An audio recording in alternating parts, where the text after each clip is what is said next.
क्या आपको भी लगता है कि आपका बच्चा आपकी बात नहीं सुनता है, वो ज़िद्दी होते जा रहा है? क्या आपको भी ऐसा महसूस हो रहा है कि आपके बच्चे का कॉन्फिडेंस लेवल लो हो रहा है? अगर ऐसा है, तो मुमकिन है कि मसला बच्चे का ना हो, बल्कि मसला हमारी तरीक़े तरबियत का हो। नाज़रीन, अस्सलामु अलैकुम व रहमतुल्लाहि व बरकातुहू। मैं मोहम्मद यासिर आरिफ नदवी और आप देख रहे हैं ई-दीनियात का ऑफिशियल चैनल।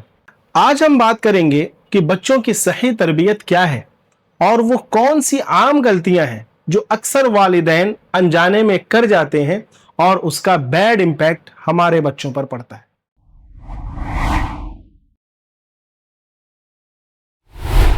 बच्चों की तरबियत के ताल्लुक से वालिदैन के मुख्तलिफ अंदाज पाए जाते हैं। कुछ वालिदैन समझते हैं कि तरबियत का बेहतरीन तरीका सख्ती है। वालिद घर में दाखिल हो, बिल्कुल खामोशी छा जाए, बच्चे डर कर रहे और हर एक बात वालिद की बगैर चूं चरा के मान लें। मुमकिन है ये तरीक़े तरबियत किसी ज़माने में सही हो, लेकिन आज का ज़माना मुख्तलिफ है और आज इस तरह की सख्त तरबियत शायद हमारे बच्चों के लिए बहुत मुअस्सिर ना हो।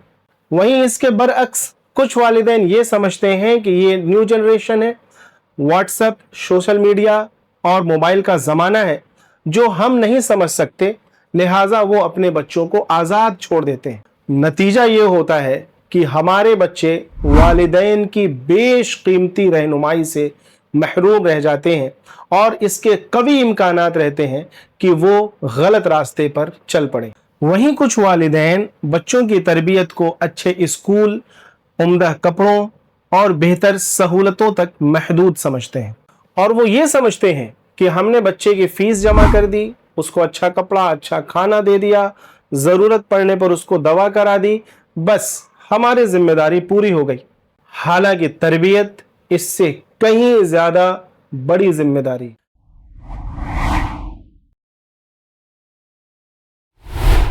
दर हकीकत बच्चों की तरबियत एक वसी मजमून है जिसमें बच्चों के साइकोलॉजी, उनके इमोशन, उसके बिहेवियर, उनके सेल्फ कॉन्फिडेंस, उनकी दीनी तरबियत, उनकी अखलाकी तरबियत, इस तरह के बहुत सारे मजमून शामिल हैं। इस मजमून की वुसाअत का अंदाज़ा इस बात से लगाया जा सकता है कि इस चंद मिनट की वीडियो में उसे मुकम्मल बयान करना नामुमकिन है। इंशाअल्लाह इस उन्वान पर आइंदा और भी वीडियो बनाऊंगा और बच्चों की तरबियत के ताल्लुक से अहम नुकात, प्रैक्टिकल टिप्स और मुफीद रहनुमाई आपके लिए शेयर करता रहूँगा। और साथ ही अगर आप अपने बच्चे की बेहतरीन तरबियत के लिए संजीदा हैं तो चैनल को ज़रूर सब्सक्राइब करें, वीडियो को लाइक और शेयर भी करें ताकि ये बात दूसरे वालिदैन तक भी पहुँचाई जा सके।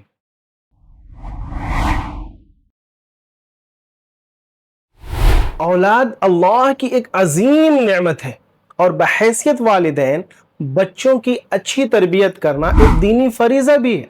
अच्छे इंसान अच्छे माशरे के वजूद का ज़ामिन बनते हैं और इसकी इब्तदा हमारे घरों से होती है।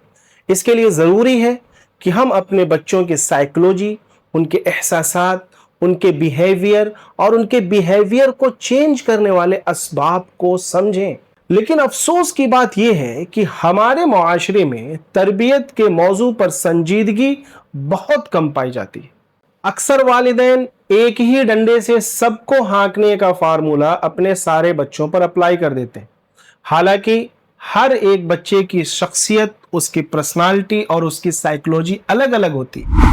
नतीजतन हमारे बच्चे एहसासे कमतरी का शिकार हो जाते हैं, सेल्फ कॉन्फिडेंस खो देते हैं, जिद्दी और चिड़चिड़े हो जाते हैं, फैसला करने में कमजोर हो जाते हैं और दूसरों के साथ इंटरेक्शन में उनको मुश्किल महसूस होने लगती है।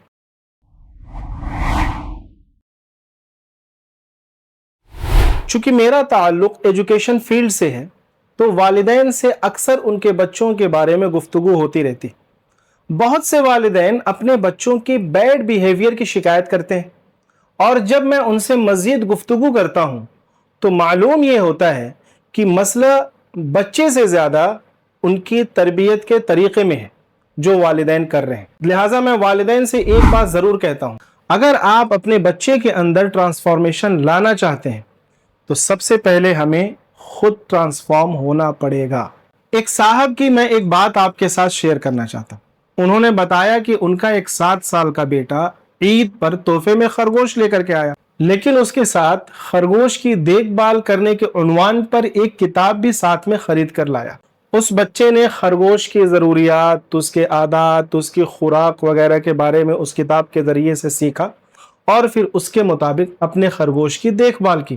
نتیجہ یہ ہوا کہ وہ اپنے خرگوش کی بہترین پرورش کرنے میں کامیاب ہو گیا۔ سوچنے کی بات یہ ہے کہ جب ایک بچہ خرگوش کی پرورش کرنے کو سیکھ سکتا ہے تو کیا ہمیں اپنے بچوں کی اچھی پرورش کے اصول اور ان کی تربیت کے آداب کو نہیں سیکھنا چاہیے؟